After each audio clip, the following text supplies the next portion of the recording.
Go. So it's very well known that as long as you work hard towards your goals, you will eventually gain a higher status in the pecking order of things. And so with this, usually the idea comes from like comic books or something, that great power comes great responsibility, because the more power you have, the more of a responsibility it comes to you to help make sure that that power is easily or well better distributed amongst people, so that everyone is benefits from it in some way. But the problem with this is that power can also poison the mind, as it leads to you becoming more entitled towards more belonging to you, and that no one else deserves the power but you. And for this, I chose to talk about qualified immunity, which is a real problem in our government that allows any high-ranking person. So most popular, it's the police force, which is allowed to get away with certain crimes or just certain atrocities that most people would not be able to get away with, but because of their label, they're able to get away with it. And so that's why I believe that qualified immunity can be prevented through reforms to law enforcement. And in order to explain this, I want to talk about certain problems with it that have led to it becoming very dangerous to people, the causes of why it's happening, and then the solutions that can help fix it. So to begin with, I want to talk about the problems by, first of all, explaining what exactly qualified immunity does for police officers. That qualified immunity basically allows police officers to most commonly get away with a killing or some type of murder of a suspect who doesn't want to be arrested or just simply is refusing arrest. And because the police officer feels threatened in some way, it allows them to simply just kill without any consequences. And from USA Today on February 8th of 2022, it describes such an occasion where police officers had charges dropped because of the fact that what they were doing was considered lawful reason, because of the fact that they were police officers on duty, and the suspects were most likely trying to avoid being arrested, and it led to the police officers feeling in danger. So for the second problem about it, I want to talk about what's known as warrior training among police officers. It's basically the idea that police officers need to take care of themselves at any cost, despite how dangerous the methods are, in order to preserve themselves. And from the Star Tribune on April 25th of 2019, it describes what warrior training is, and it basically allows police officers to resort to violence in any case that they feel threatened in, which could lead to someone being killed or just somebody being sent to the ICU because of the fact that they have felt some type of danger from the situation. Which leads into the third problem, which was reported by ABC Premium News on October 10th of 2019, that settlement funding for police officer court cases has been shown to be settled through taxes of citizens, which leads to less responsibility onto the police officer, which has committed the act of like some type of heinous crime, which leads to them feeling less guilty of the crime, or simply that they can get away with it from now on, because the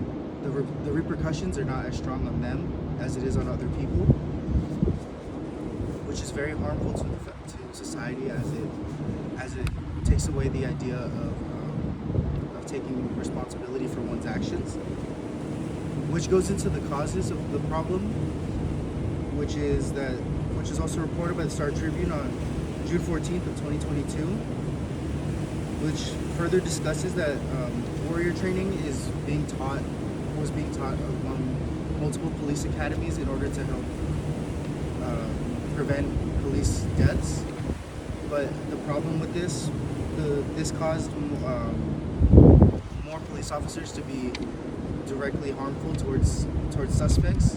which led to multiple cases of police brutality, and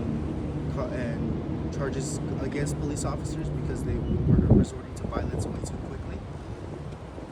And then leads into the second cause of the problem, which was reported by Dayton Daily News on January 24th of 2019, that the lack of police funding has been harmful towards police because it has led to insignificant amounts of training and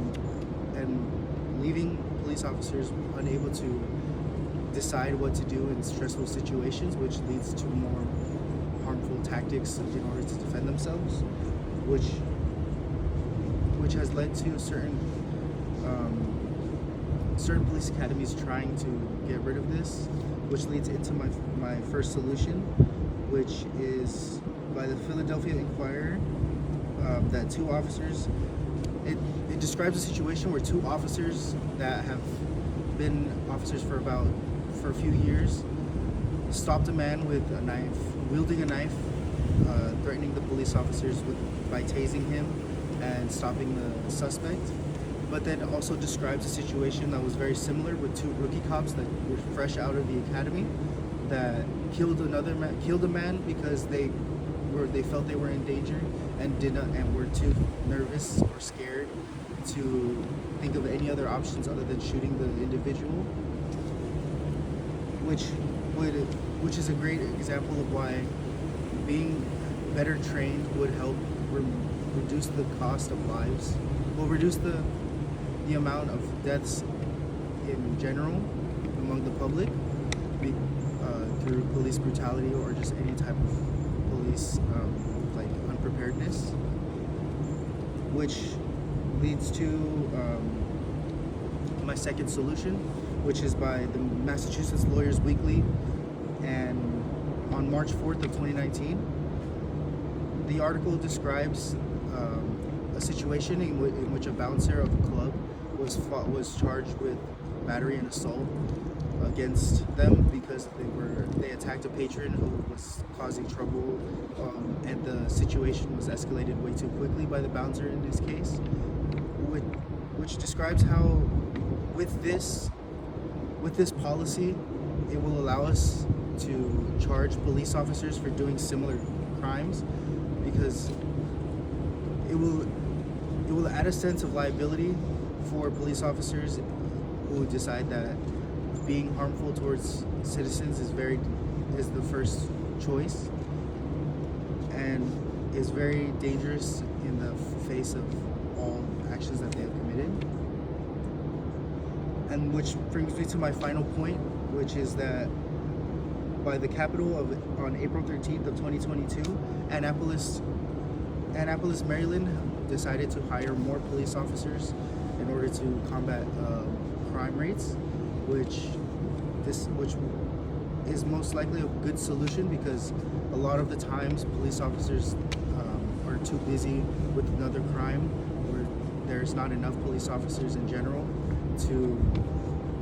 help combat the amount of crime in certain cities. And by hiring more police officers, it will allow them to be better trained, as more police officers will be able to approach the scene, and it'll allow them to feel safer around more police officers who